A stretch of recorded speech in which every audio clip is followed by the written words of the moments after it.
In ons wandel saam met die Here, bring hy ons soms op plekke wat vir ons dalk ongemaklik is.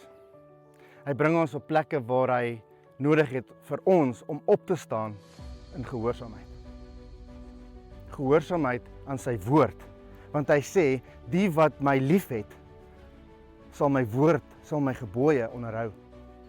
En die doop is een van daai gehoorsaamheidstappe van ons as mens. Die doop is nie net 'n onderdompeling van water nie. Dit is 'n diep geestelike betekenis. Dit is 'n oorgee, 'n sê van Here Jesus, ek kies U.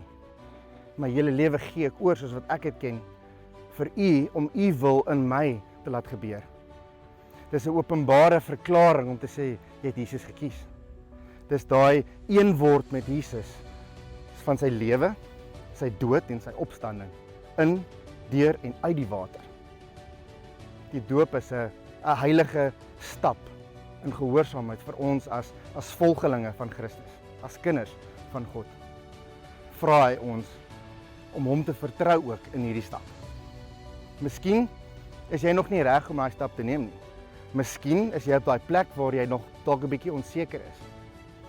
Maar ons hierso by Refoa wil jou 'n uitnodiging gee om nie langer uit te stel nie.